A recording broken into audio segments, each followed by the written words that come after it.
All right, good afternoon. E113, exciting times. Introduction to Electrical Engineering 111, right? That's the only one you have taken so far?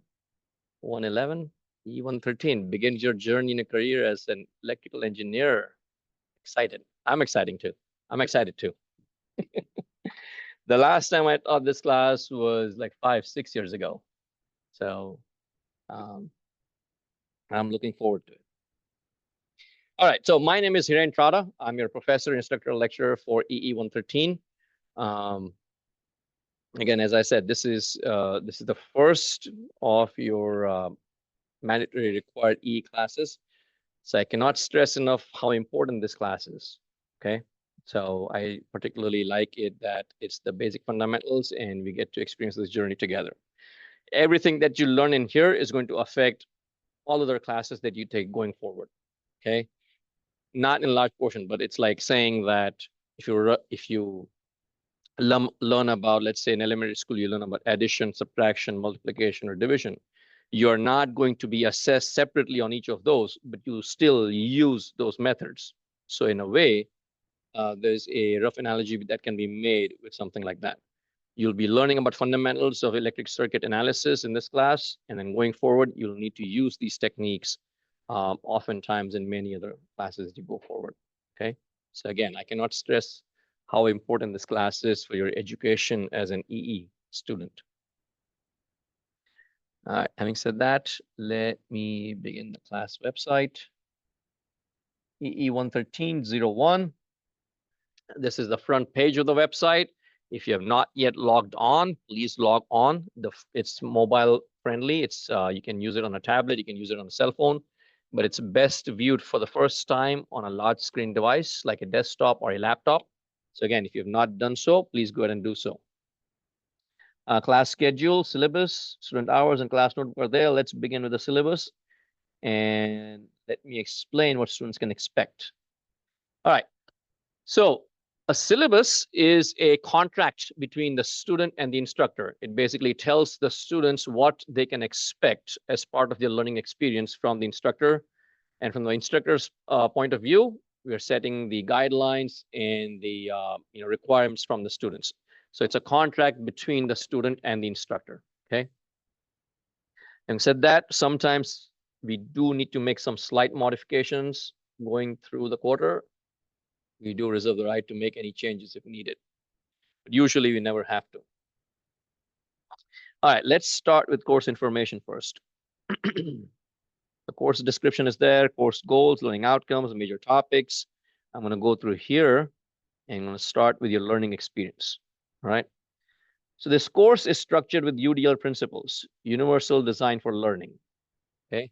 UDL, Universal Design for Learning, simply states or simply means we use a wide variety of tools and technologies to benefit a wide variety of learning styles. Okay, that's what I've been doing for the past several years.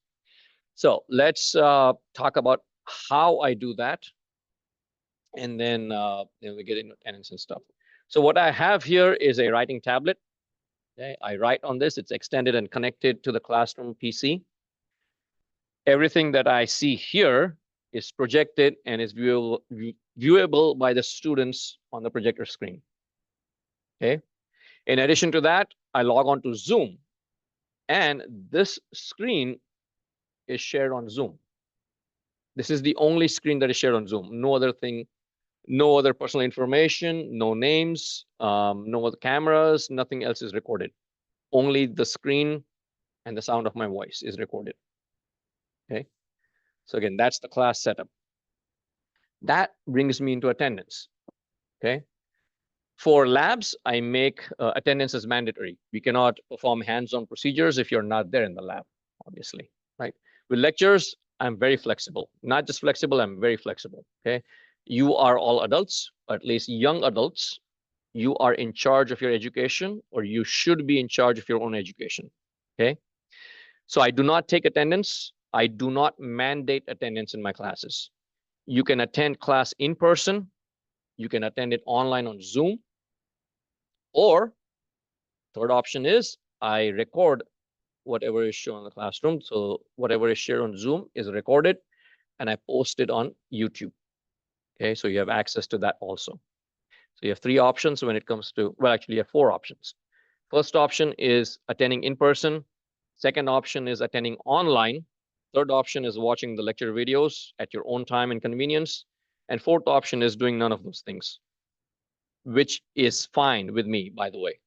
As long as you're keeping up with the learning and submitting your assignments, I don't care how you choose to learn. Okay.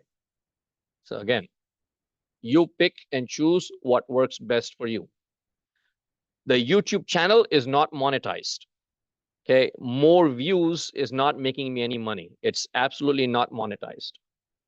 Okay. So you would not be seeing any ads in there. As far as I know, there should not be any ads. If there are ads, then YouTube is the only one who's making money. Okay. I've kept it free and open for anyone in the world who may find it useful. Okay. So again, you could subscribe to the channel to get notification about the video uploads. But again, it's not monetized. Increasing the subscriber count or increasing the number of views is not making me any money. So I want to be clear about that. It's just a convenience and a flexible option that I'm providing to provide to all my students. I've been doing it since 5 years ago. So that's basically attendance. Okay, class will meet in person in this room every single Monday, Wednesday, Friday. I will be here, even if no one is here. I will be here, lecturing and conducting class as is. Again, as I said, I have no issues with students not attending class. Okay, you're adults. You choose what works best for you. In class, my doors are always open. You can walk in and out anytime you want. It does not offend me. If you arrive late, that's fine. If you want to leave early, that is also fine. Feel free to walk to the restroom, answer your cell phone, maybe grab something to eat if you want. That's absolutely fine. It doesn't bother me. If you're tired, it's late in the day, you want to take a nap, go to the back, take a nap. Again, does not bother me.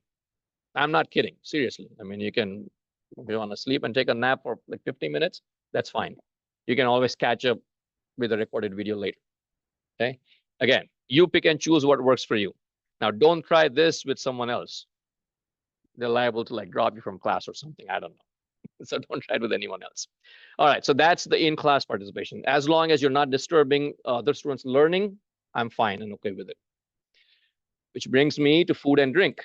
We have strict instructions from facilities and management to not allow food and drink in any of the classrooms or the lab rooms, except unless it's a hard shell with a tight covered with a screw-on lid that cannot spill any liquids. So this is just water.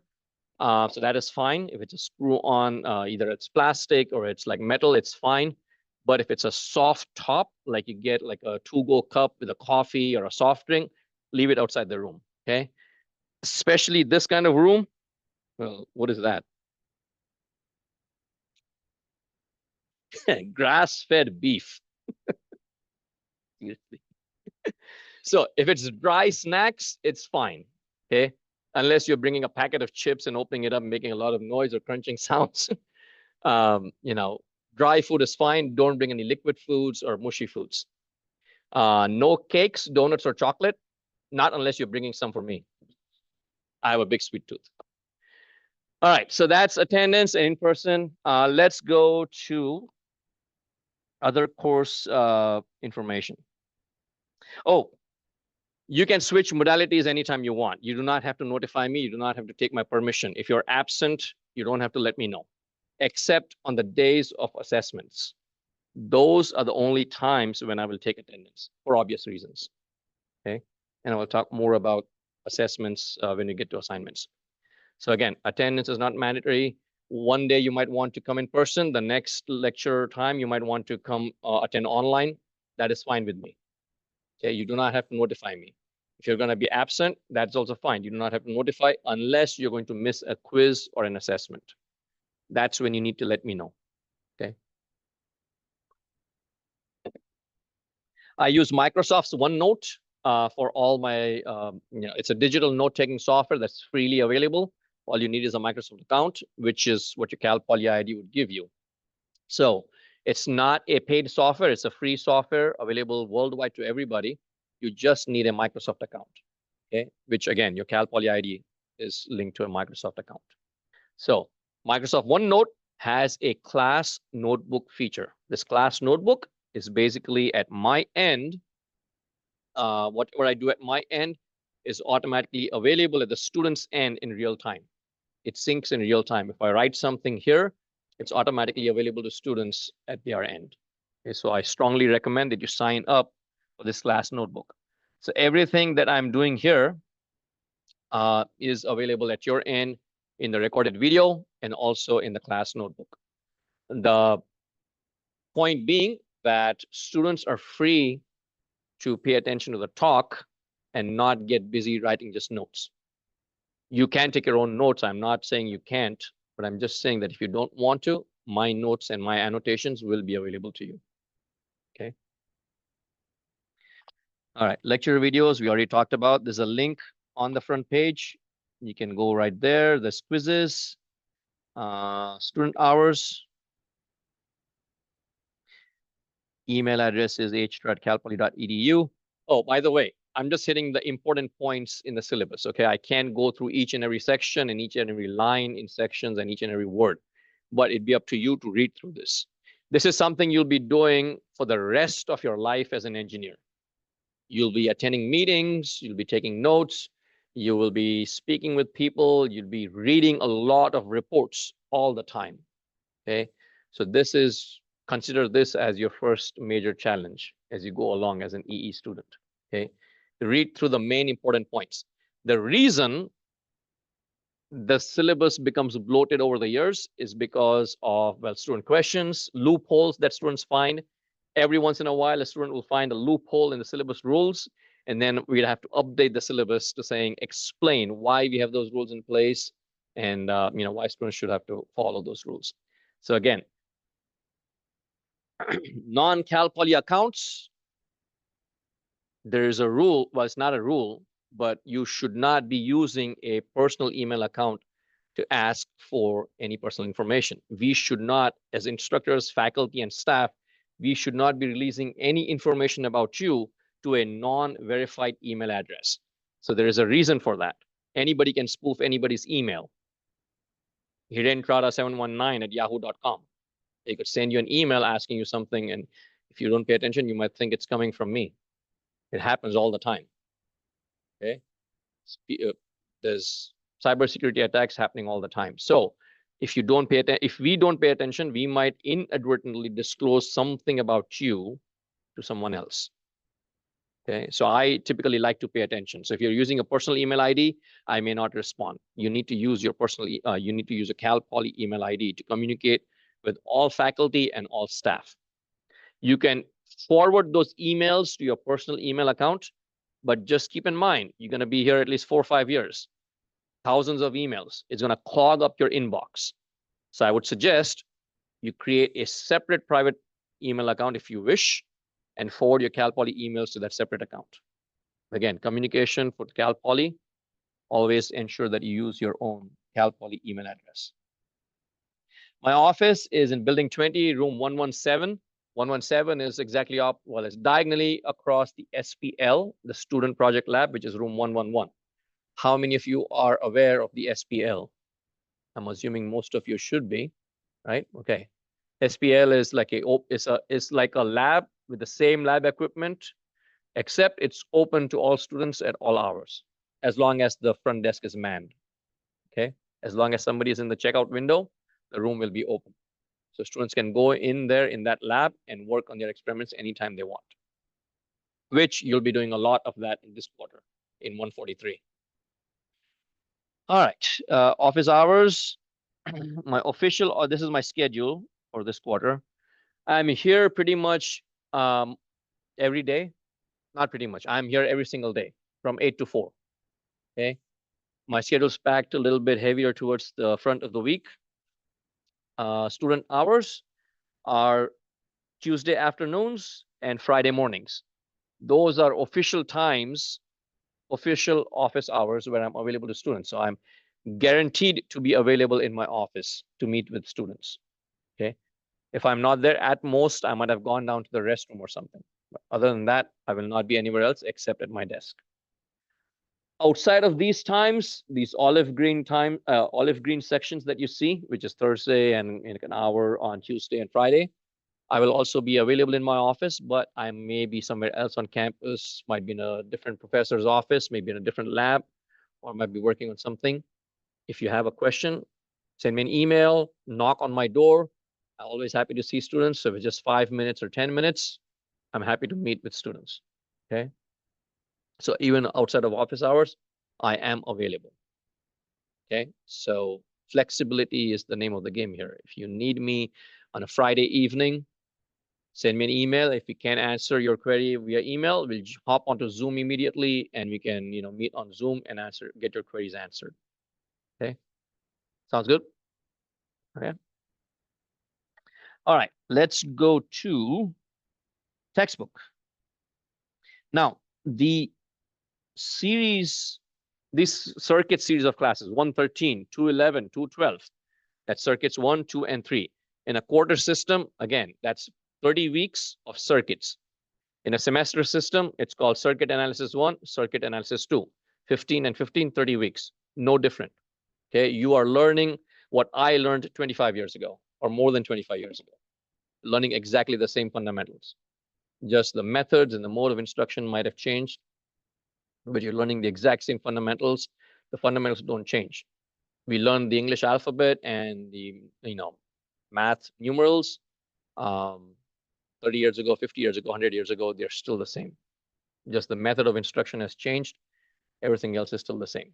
Okay, so you will be carrying on this into the fall quarter with 211 and then winter quarter with 212. Okay, there's one single book for all three. All three classes is one single book. Okay, the first 5 chapters of that book, chapters 1 through 5 is, but 1 through 4 are the most important. The 5th is basically op amps, so I would say 4.5. Okay, but basically the first 5 chapters of that book is basically 113, and then chapter 6, 7, 8, 9 are 211, and then the rest is 212. So there is a online package that we negotiated with Pearson for the book. It costs $80. It's valid for 18 months or 24 months, I believe, and you can use it for all 3 classes. Okay, but it's a required purchase, $80 for all 3 classes for every single student. If you speak to your peer students in the other 4 sections, they are also purchasing this. This is from Pearson. This is an online system, and I'll explain a little bit more about the online system. Okay. Now, the first thing the students that would come to my mind when I was a student was why I'm being asked to pay more when I'm already paying thousands of dollars in tuition. Well, the truth and the reality is that the tuition does not cover everything. I wish they would just have a big lump sum and do it as tuition, but every university, not just Cal Poly, not just the CSU system, pretty much every university in the country, no matter which state you go to, will advertise itself as saying, we have low fees, low tuition. But in reality, that's not, because they cut away everything else, slim down just one number and say, okay, this is the lowest cost of attendance or the lowest tuition fees. The reason it's lowest is because they've cut everything out. Okay. If they added everything back in, it seems as if, it's very, very costly, expensive. Also, I would like to point out, every state institution is subsidized by the, taxes that are paid by the state residents. So every student that is admitted by Cal Poly or any CSU, the university loses money on that tuition. Just letting you know. It's way above my pay grade. Okay? This is just the little bit that I know of. This goes into administration and finance, higher levels of Cal Poly, even beyond into the CSU. Okay. Anyway, the long and short of it is that we do have to purchase, every student has to purchase this package.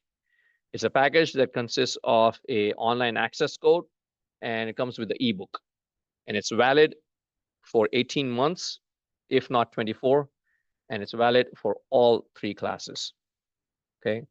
And tentative schedule for 211 has been set up, and I know for a fact both professors in the fall will be using the same system. So you'll be able to take advantage of those again. All right, so this, you would need to sign up through Access Pearson on the left pane right here. You would link it to your Pearson account. If you have never used it, if you don't have a Pearson account, you would sign up again using an email address. I would recommend you use your Cal Poly email address, but you can use a private personal email address also if you want. Okay, it doesn't matter which one you use. But then every single time going forward, you would use the same email, because once you activate the code with that email, it'll only recognize that email address. Okay, so every single time you go for 211 and 212, you would have to use that same email address. Okay, everything else is here. I mean, you don't have to go through everything. All right, so as I was saying, everything is designed to the benefit of the students. So let me go into assignments and grading. So homework is split in 3 parts: homework, quizzes, and exams, a final exam. There are no midterms in my classes. Okay. Over the past several years, from overwhelming majority of my students have given feedback and stated that they prefer having bite-sized chunks, meaning weekly quizzes, which I hold every single Monday. Okay. So before I get to quizzes, let me talk about the homework. Homework is not a small chunk in my classes. It's not like 10% or 15%. It's a 35%. Okay, so homework assignments are set at a total of 35% of your overall grade.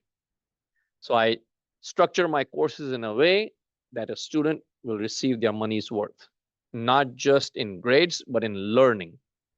Okay, as we go along, there'll be some assignments and reading that you will need to do to keep up with your learning. Again, you are all considered, legally you're considered adults. I still say you're young adults. You're learning how to learn. While you are in college, you need to learn how to learn. Okay, you might already be familiar with that concept, maybe in high school, maybe even before that. But now that you're in college, you are in charge of your learning. Okay, so you need to grab it with both hands. Otherwise, no one else is going to care. Okay, all the resources are provided to you. So I'm going on a little bit of tangent, but let me give you an example. You'll spend 4 or 5 years of your life at a university or a college, right? You'll learn some stuff. You'll spend about 30 or 40 years working as an engineer. Well, as an engineer, as a working professional, maybe 30 years, but at least 25 years, right? World is going to change, not just 25 years. The world's changing like as we go along. Even the next 5 years is going to be very different than what we are today. Technological advances will be made. You went to college like 5, 10, 15 years ago. How is anybody going to teach you? Right? So in the intervening 15, 20, 25 years of your career, you need to learn yourself. Does that make sense to everyone? Right? So while you're in college, you need to cultivate the skill of learning how to learn. Okay? There are tons of resources out there.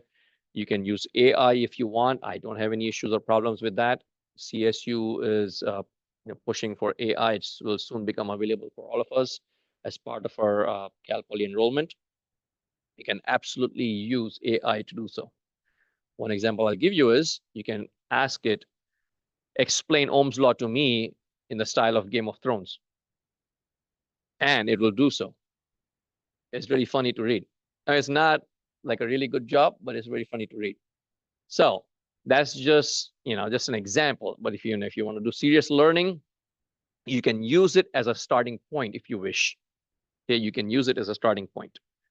So be in charge of your own learning. So again, when it comes to homework and quizzes, keep up with the homework, keep up with the reading assignments. They are set in place to enhance your learning. Okay. So again, be in charge of your own learning. Any questions so far? Coming back to our syllabus, the homework, the 35% of your overall grade, which goes to homework, is further split in two parts. One is the mastering engineering assignment. Mastering engineering is the system that is the name of the Pearson system. Okay, mastering engineering. It's a very flexible learning system. Allows me to set a lot of options that I would not be able to set. Okay, not be able to pass into the students. They have an entire army of IT department and IT workers that can do so. If we sit down to do this, we would not accomplish this even in like a year or two. Just devoting 24 hours a day to doing this, we would not be able to do it. Anyway, so the mastering engineering assignments, which is the online assignment, it's a mix of tutorials, video solutions. You have your 4-credit assignments. You have extra credit problems built into it. And then you have also reading assignments. The reading assignments are not graded. The system is not set up for that. They do not have that option. And then the assumption would be that when you're sitting down to do an assignment, you do some work somewhere. You would do it on paper, or you might do it on your writing tablet. Okay. What you're going to do is you're going to take a PDF of that written work, and you're going to upload it right here. Okay, those assignments are known as student submission, homework student submissions, scan submissions. So you're going to upload PDF files to Canvas of your work, of your written work, and that would be worth 10% of your overall grade. Okay, and the online assessments would be worth 25%. Okay, combined they are 35. The UDL and the flexibility comes from the fact that I have set maximum number of attempts for every single problem. And there is no penalty or deduction for any additional attempt. Okay, so let's say you are answering a question, you enter a value, system says you're wrong. It'll ask you, it'll provide you hints. Okay, your number is a little bit off. You might perhaps want to look at the equation that you're using, or you might perhaps want to look at the notations or the values that you're using. The system will provide you instant feedback. Okay, instant feedback. This is not something that is possible to implement. It's just impossible without an IT department. Okay, so the system provides you feedback. You try a second attempt. Maybe you get it right, maybe you get it wrong. If it's wrong, you try it a third time, fourth time, as many times as you want. I believe the system caps it at 30. If they had unlimited, I would set it unlimited, but they don't. They have 30. So again, students would go up to like 8, 9 attempts, then they would reach out to me. So if you get stuck and you're not getting the right answer after like 5 or 7 attempts, just reach out to me. Okay. The point being that if you make a mistake, if you make an error, you review what you did, you learn from it, and you rectify. That enhances your learning. Okay? Do not just copy the answer from somewhere to get 100%. The system is set up to give you 100%. Okay. You can keep doing this until you receive 100%. There's no penalty deduction for multiple attempts. That clear to everyone? Does that make sense? Okay. The system is set up in such a way that if the student keep up with the work, there is no reason why you should have anything less than a full 35% from here. Okay. There is no reason why you shouldn't have a full 35%. So the system is set up so you can take advantage of that. It will enhance your learning. And if you're learning as you go along, you will earn the points. Okay. The second part are quizzes. Quizzes are in 2 categories. The majority, the big chunk, is Monday quizzes. This is the only time when I will take attendance for obvious reasons. Okay. So the quizzes can be taken in person, can be taken online on Zoom. I'm going to open up.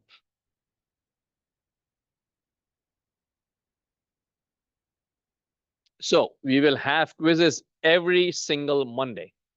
Okay, every single Monday, first 15 or first 20 minutes of class, we'll have a quiz. And about average of 7 to 8 quizzes per quarter rounds up to around 2 midterms.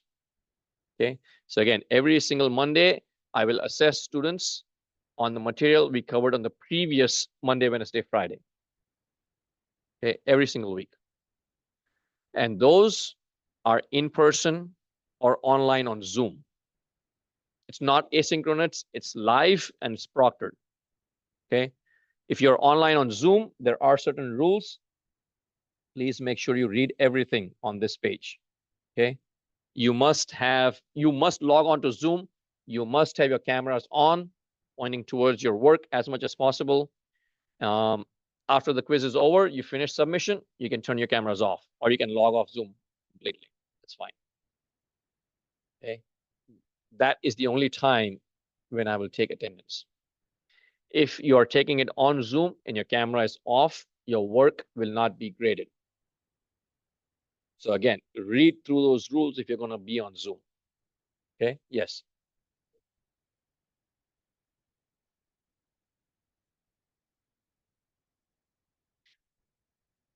So a question being asked is, if I'm writing it on a tablet, should I point my camera towards the tablet? Question? Yes, that's the intent. So point it towards your workspace as much as possible. Even if your face is not visible, that's fine. Just your work, the work that you're doing. Okay. Sometimes it might be difficult, so that's fine. I mean, if you have a laptop, you're trying to view the questions on the laptop, you cannot like angle it towards your work. That's fine. It's fine. Okay. As long as you're logged on Zoom, I can see that you're logged on Zoom and then your work is being shown. That's okay. All assessments in my class are open book, open notes, open internet. Okay. Show me your best work. You have all the resources available to you to show me your best work, except for dial a friend. Okay, for obvious reasons.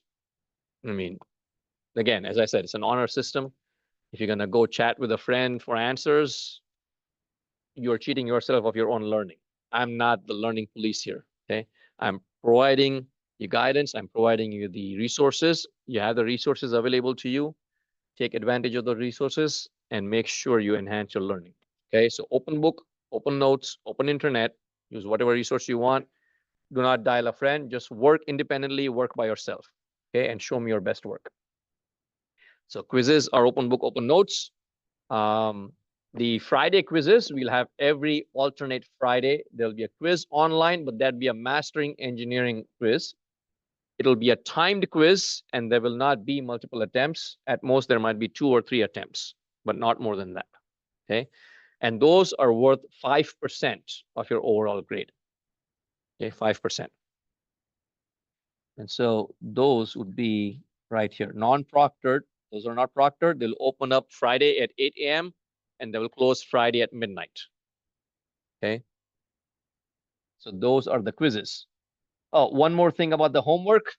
The homework assignments do not close. They're always open. Okay. The only thing is, if you are late, there's a due date for every homework assignment. Okay. Even if they're open for the entire quarter, actually, I've kept the course open all the way till next June. So you can refer to the course even when you're taking 211 and 212 if you need to. Okay. So if you are, what was I saying? If you are on time, according to the due date, you earn 100%. If you are late, there's a slight small deduction of 5%. So if you're late by a day, it deducts 5% for every single day. Okay. You do not need to ask me for an extension. It's already built into the system. Okay. Extensions already built into the system. If you're on time, 100%. After that, it's 5% of your earned credit. Okay. Also, there will be extra credit sprinkled throughout all homework assignments. There will be tutorials and there will be video solutions. So again, these are resources. These are optional. These are for extended learning. So if you wish, you can do those extra credit assignments, problems. There'll be 1 or 2 in every single homework assignment. There is no cap or no limit on that extra credit. Every extra credit point that you earn is carried over to every homework assignment. All homework assignments are summed up together. If it's 100 points for all, it's not 100 points, but it's far more than that. But let's say you earn 102% at the end of the quarter in all homework assignments. That 2% extra points is going to carry over and apply to your overall grade. Okay. So you're not losing out on those points. Again, it's optional. If you wish, you do it. If you don't wish, you don't do it. It's up to you. But anything that you earn over and above 100% will be applied to your overall grade. You do not lose out on those points. So doing more homework, doing more work outside of class is going to allow you to earn more points. So it's not just freebies that I'm handing out. If you do the work, you earn it. Okay? If you do the work, you earn it. All right, final exam. Final exam is worth 25% of your overall grade. And the same link is there on the front page of the class, right there, top left, I mean, top right. Okay. So please read everything on this page. That goes without saying. All final exams are in person. It's mandatory. It's not optional. I'm not going to drop anything, not a single quiz, not the final exam. If you don't show up for a quiz, if you have a 0 on an assignment, again, unless it's like an emergency and there's an emergency reason for your absence, you just lose out on those points. Okay. Again, you can make up those points with some extra credit here and there, but the weight of the assignments, it's spread. So not one single assignment is going to disproportionately affect your overall grade. It's impossible to get a good grade without doing all of the homework. Impossible to get a good grade or an A without doing the quizzes. Not possible to get an A without doing the final exam. On the other side, conversely, if you miss an assignment here and there, if you do badly on one of the quizzes, it's not going to affect your grade. You're not going to drop from an A to a D. Okay, you're not going to drop from an A to a C or a D. You'll still be somewhere between B and A. And again, with extra credit, you can make up those lost points. Because everything is geared towards your benefit. So final exam is scheduled on the Monday, June 9th, from 1 to 4 in this classroom. But I provide students the flexibility of 4 options. You can take the final exam on that Monday, be done with it, get your summer started early. Or alternatively, you can take the exam with 2 of my other sections, either on the Wednesday or on the Friday of finals week. This is according to the Cal Poly schedule. I do not make this schedule. Okay, the Cal Poly scheduling committee sits down and does this, so there is no conflict. Meaning we have a class in here in this room from 3 to 4. So our final exam is specifically on the Monday from 1 to 4, so that there's no other clash with no other class. Okay, again, this is a choice that I provide my students. This is an option that I provide to my students. You can take the exam at the regularly scheduled time, which is the Monday. Alternatively, you can take it on a Wednesday or on the Friday. There's a 4th option. If you want to get your summer started early, or doesn't matter, the reason doesn't matter. If you wish, you can take the exam on the Saturday before finals week. Again, this is not the Saturday after finals. This is the Saturday before finals week. Okay, let me be very clear about that. So this is an option that I give to all of my students. This is not in this classroom. It's in 2131, the last classroom on the corner of the building 20. Okay. So typically I would have about 5 to 7 students from every section who would decide to take the exam on a Saturday. So last quarter from all 3 of my sections, I had about 15 students show up on a Saturday. What this does is, let's say 5 students from each of my 3 classes decide to show up on a Saturday. So what that does is it creates 5 empty seats. It creates 5 vacancies on the Monday, Wednesday, and Friday. And so if students want to go into those empty seats alternative times, it's a possibility to do so. Now, alternative time requests for a Wednesday and a Friday depends on the physical availability of seats in the classroom. So this classroom is big. It has about 42 seats available. So I don't foresee a problem accommodating all requests. Again, every single student has 4 options available to them. taking it earlier or taking it later is not going to give you an advantage or to put you at a disadvantage. Okay, all the exams are very similar, similar level of complexity, similar problems, different, but very, very similar. Okay, so again, it's not an advantage or disadvantage to take it earlier or later than Monday.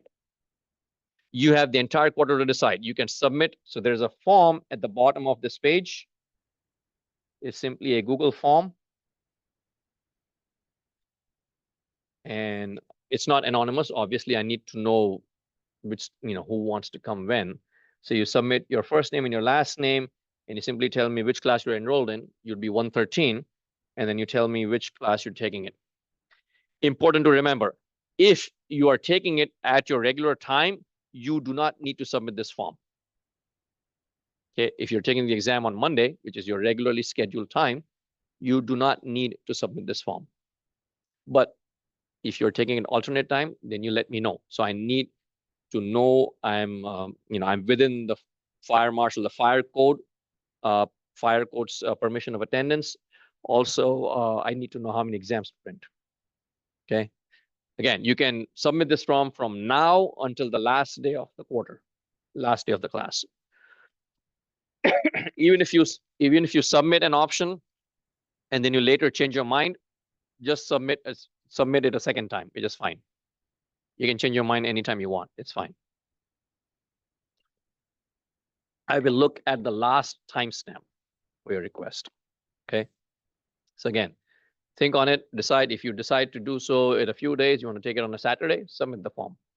Okay. Pretty much everybody's request would be accepted or would be approved. Oh, no equation sheet for the final. It's open book, open notes. Internet is available, but it's restricted only to course material, meaning lecture notes, the e-text, homework solutions, quiz and quiz solutions, and the lecture videos. Okay, no other internet access permitted. No AI tools, no dial-a-friend, no other websites, nothing. Okay, but again, open book, open notes. If you have digital notes and digital books, that's fine. You can use your laptops, you can use your tablets, that is fine. I usually sit in the back of the room so I can proctor, the student screens. Just keep everybody honest, I guess, a little bit. But again, open book, open notes, every student has the flexibility of using whatever they need to be successful. Again, show me your best work. Okay. It does not mean that the exams are going to be like extra tough or something like that. Just it's a flexibility I provide my students, right? All right. Anything else? Yeah, I covered extra credit, attendance, participation, and late work. I covered that too. Accessibility and diversity, it's there. Student support and basic needs, students with dependents, students with children, and additional student support services. Yes, 11, bullet point number 11, 12, and 15. I can read through everything, but 11, 12, and 15 basically are links. Where did I go? Yeah, links to specific resources that are available to every single student enrolled at Cal Poly. Okay, these are the people who are experts in their own area. So my job as an instructor is to connect you with these resources. If you've never used any of these resources, please reach out and use them. Okay. There are additional student support services, Cal Poly Basic Needs, Cal Poly Cares, virtual learning, roadmap, Canvas support, military connected students. There are counseling services, DRC, the Disability Resource Center. Reach out to them as early as possible. Okay. And they are the experts. They will guide me on what I need to do to ensure that everyone has a good learning experience in the class. Okay. Please make sure to do that. Food pantry. How many of you know where the food pantry is? So that's good. So it's on, if you go to the E building and you go, what is it, west, east, or north? I can't remember the direction. If you go towards the rec center, that's where the health services are. That's where the food pantry is. Okay. And it's available to everyone. Okay. So lots of students go there all the time. It's also open to faculty and staff, but only on Fridays. So I've not been there yet, but the director showed me around and showed me a tour. So I might go in there one of these days. So again, there's a multicultural center, gender equity center, success center. There's lots of things, pride center, reach out. There are student clubs to get you involved. So there are resources on every single thing. Okay. We might not be perfect.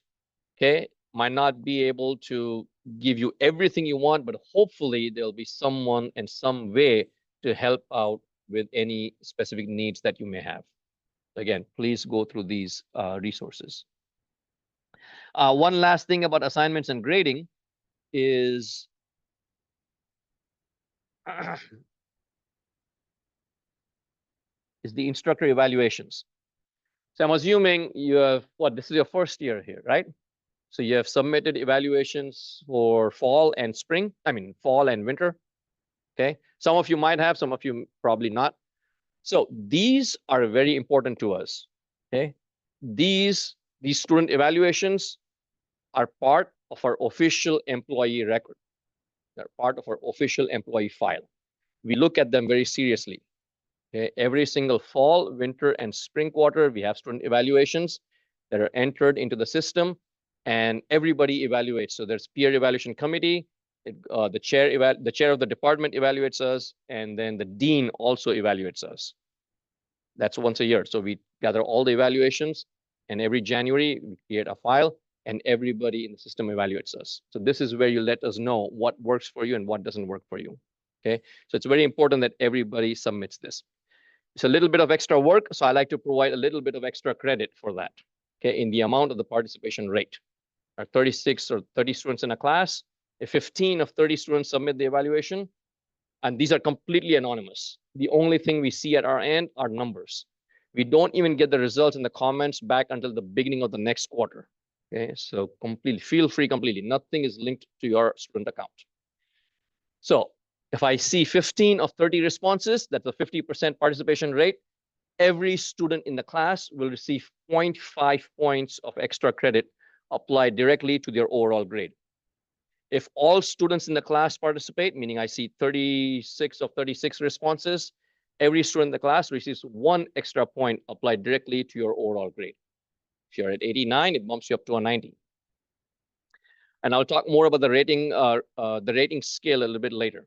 But this doesn't benefit you in real time. Okay, so what I do is I have unofficial evaluations every single week. And I'll show you right here.